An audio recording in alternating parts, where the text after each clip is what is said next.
taken me a long time to get around to this one, but it's 2020, so we kind of take the hits where we can get them. I know that by this point, everybody who wanted to see this movie probably has. Every critic who has wanted to say something about it already has. Apparently, there was some kind of controversy with it. It's offensive in some way.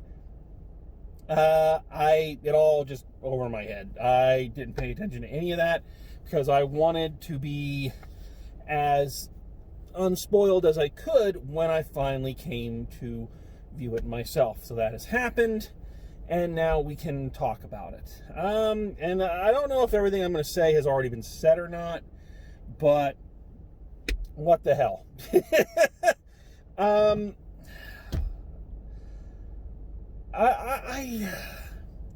These Disney live-action remakes, they just make me feel so tired.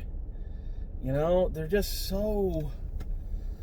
I don't understand it. I mean, I understand it. They're cashing in on their nostalgia. They're trying to reintroduce things to a new audience. You know, they're trying to fix mistakes that were made. But what we just keep getting are just these very flat, bland, forgettable films that cost billions of dollars, and yet really, when it all comes down to it, they don't amount to much. They're just kind of there, you know? I remember giving a fairly positive review of The Lion King when my friends and I reviewed it a few summers back, but as I kind of think about it, if I look at it in retrospect, I think I was kind of being generous because it's forgettable. You know, and the only parts of it that are memorable are the stupid shit, like the extended scene of literally shit being rolled across the desert. I bring this up because just from the advertisements, just from the publicity, if I was gonna like one of these films, it kind of looked like this was gonna be the one that I was gonna like. It looked like it was different enough from the original, still keeping the spirit of it, but ultimately being its own creation, which is the trick with any kind of reboot, remake, reimagine, whatever you want to get into, is can you keep the heart and soul of what made the property special in the first place, but tell your own story and do something different and interesting with the property. And so far for these Disney films, these Disney live-action remakes, the answer has been a resounding no, they can't. And I thought this one might be the one that gets me there. So, did it? Let me start out by saying that this is not a bad movie, and really, by comparison to the other ones in its canon, it's probably one of the best. I'm hard-pressed right now to think of one of these live-action remakes that I actually enjoyed as much as this one. I wasn't head over heels for it, don't misunderstand me, but I was fairly interested. I liked a lot of what they did with it, but there is something missing from it. We're going to talk about that here in a second. I think one of the things that works really well in this film's favor is, as I mentioned, it feels like this is a film they were actually trying to honestly tell the same story in a different way with. This didn't feel like the kind of laziness that has hounded these films since the beginning. It didn't feel like it was just remaking shot for shot the same movie, just with different animation and different actors, like, you know, The Lion King, or a whole film that was trying to fix, you know, plot holes that internet assholes like myself complain about, but nobody else really gives a shit about, like they did with Beauty and the Beast. It didn't feel like a hodgepodge and a mess like The Jungle Book or Dumbo. It actually felt like they they had a new take on this material, or just a different take, maybe not even a new take, because this story has been around for centuries. Pardon me. My mustache hair was tickling my nose. I'm trying to get it out without making it look like I'm on crack. The joy of one-shot reviewing. Anyway, it actually felt like they wanted to, keep the same spirit, but come at it in a different way. And I think coming at it from that perspective, I think the film does a very good job. This film is a lot more serious than its namesake. It is trying to put Mulan in a more, I don't want to say realistic, because they have a witch character who shapeshifts, but they're trying to ground her, at least, in a form of reality. They're trying to ground the look of the film in a certain reality. And you can't deny it's a beautifully shot film. The film looks amazing. It reminds me a lot of the film that came out a few years ago that everybody, again, was going off on how offensive it was, when really there was nothing in it to get that pissed off about. The Great Wall with Matt Damon, which was a stupid movie, but gorgeous looking. And this one kind of falls into that category as well. It's gorgeous to look at. The action scenes are spectacular. Chinese directors and their action movies, their martial arts films, have a beautiful visual language to them. And this one really is feeling that cultural heritage very well. Like I say, the action scenes are phenomenal. I can only imagine the amount of work that the actors had to do to put themselves in that position. I know this was a controversy for some people. I like that they totally ditched the songs, and this wasn't a musical. I like that they did that. I like that they got rid of Mushu, and kind of kept her ancestral spirit guide a little bit more metaphorical, even though it's basically a phoenix that looks like they just stole the clip art from the Harry Potter movies. However, I digress. And I like some of the story changes. I like that Mulan's, I guess what you could generously call her romantic interest, because that is one of the fascinating things about both Mulan stories, is that there isn't really a romantic story. It's one of the very few that, doesn't fall into that trap and use those tropes. They have suggested romantic entanglements, but nothing that ever happens in the film proper.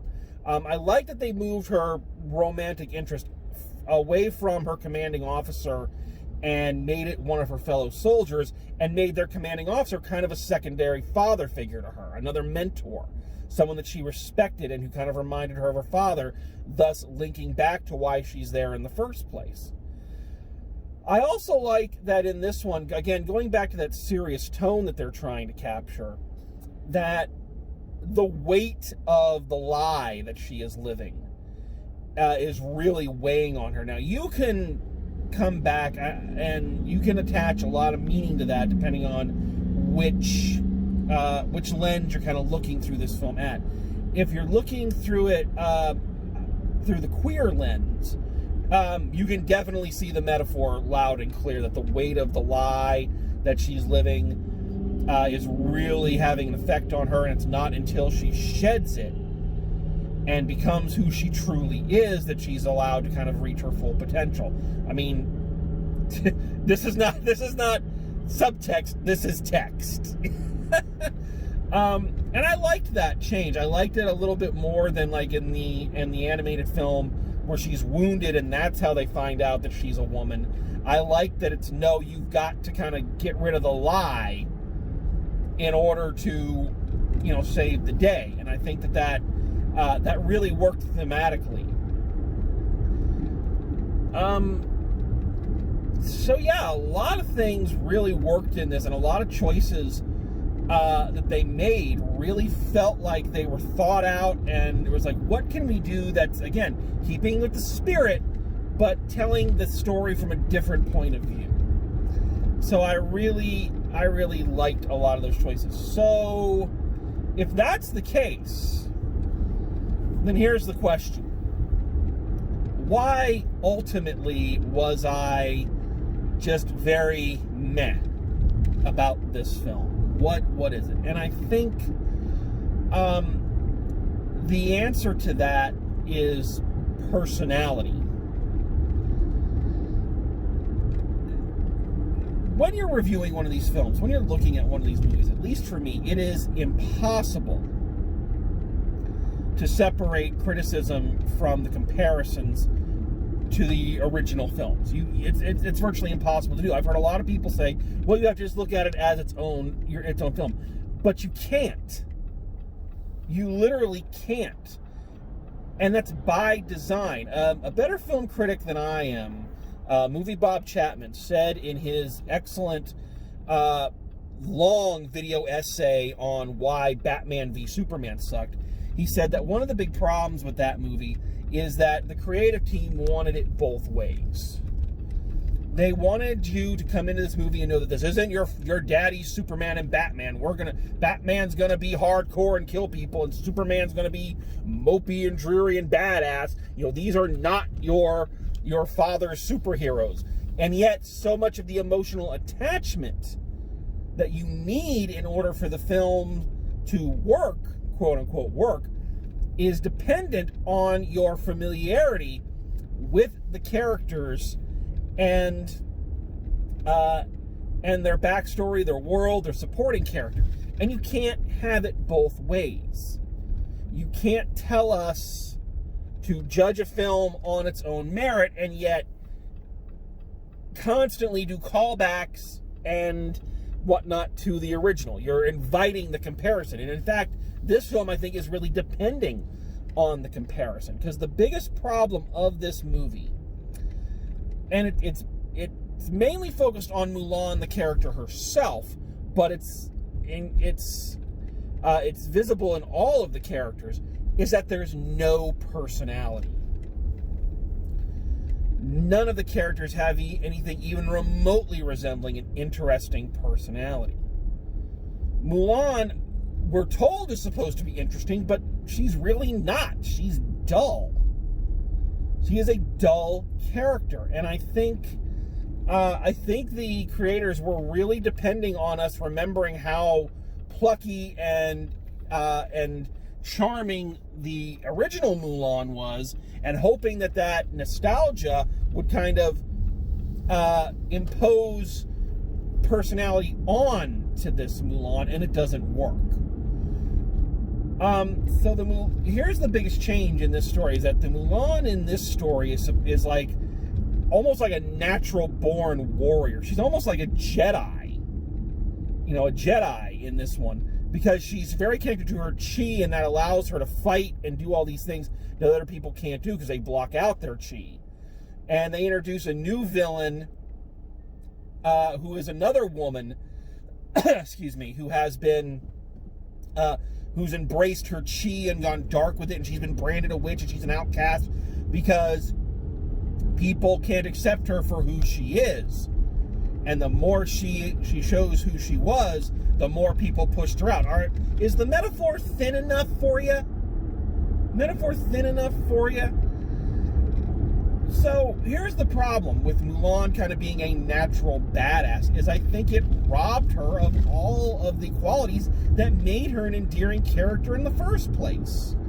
One of the things I loved about the original Mulan, especially in the canon of Disney princesses, is that she wasn't a princess. She wasn't a chosen one. She had pluck, and she had something to fight for. But when she goes to the camp, she's not a natural-born warrior. She has to learn. She has to learn as she goes. And even throughout the film, she doesn't become like a natural kick-ass, Black Widow. She knows enough to stay alive, but it's her intelligence and her tenacity that help her save the day. And I think that kind of character is much more relatable to people. You know, because we're all in every person and every man and every woman kind of thing. And we want to know that even an ordinary person with grit and determination and our natural abilities can save the day with the help of some of these things that we learn as we go. So by making Mulan this, mutant Jedi kind of thing, it really robs her of any individuality or anything interesting about her. This Mulan has no personality. She is bland. And that trickles down to all of the other characters. Every single character in this is bland and boring. They surround her with a group of friends, kind of like they did in the animated one. But I can't tell you who each of these people are. One, they're not on screen long enough for you to be able to identify who is who. They move by so quickly. And two, again, they have no individual personalities. Say what you want about the three sidekicks from the original, but they had individual personalities that you could easily identify them as. Here, they're just a group of guys. There's one guy who's a little chubbier, who they kind of make it out like he's going to be her Samwell Tarly. And they kind of want you to think he has that character arc, but he's not on screen long enough. He gets nothing to do, so that character arc is gone. And the other people she's in the barracks with are just random fuckers. So there's nobody you can latch onto. There's nobody you can really root for. And because of that, it leaves you with nothing. I'm also very disappointed. Something else these films have had a hard time with is what they do with the villains, which is so funny when you consider that for so long, Disney villains were the measuring stick of great villainy. And it always feels like these live-action movies, their villains are just weak sauce. They totally reimagined the villain here, and that's fine, because the villain in the original was kind of generic anyway. And they get Jason Scott Lee, who's a great actor, and is no stranger to Disney remakes. He was Mowgli in the 90s remake of The Jungle Book that Disney did, that everybody kind of forgets about. And God, he's so busy trying to act like a badass, he forgets to actually be a badass. And again, that is something I notice in all of these Disney remakes. Scar from The Lion King sucked. The Jafar from the live-action Aladdin sucked. And those are two of the best Disney villains ever. And they sucked. And this guy is kind of right there with him. He's just kind of fucking there. I think they could have gotten more mileage out of the villain if they had let the witch woman be the actual heavy, as opposed to a sidekick who's working with this guy for reasons that you really don't understand. She's got all this power.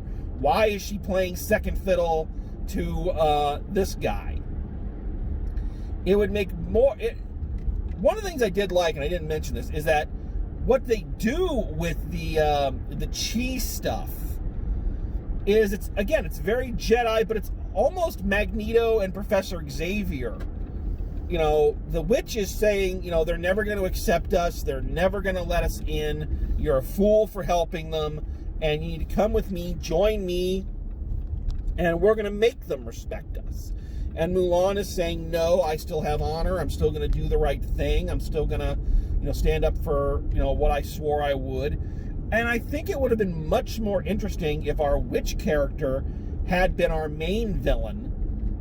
And Jason Scott Lee more of the sidekick, more of the odd job, which is what he basically was anyway, but, and they really play up the Magneto thing. I think that would have made, first of all, it would have worked much better for their subtextual themes that they were really trying to push. Of course, a woman's place in a predominantly male dominated society. Again, you can look at it through the queer lens and say, people of different sexual orientations or gender identification finally breaking out and forcing the world to kind of accept them. You can, no matter which metaphor you kind of attach to it, I think it would have been more interesting if you had gone the Magneto route that they were teasing and really gone all in on it. And they didn't. It's there. but it's like the B story. So,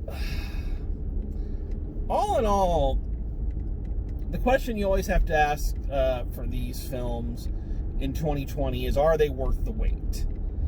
Because either you're seeing them, months after everybody else, or you've had to wait until they're out in an accessible form.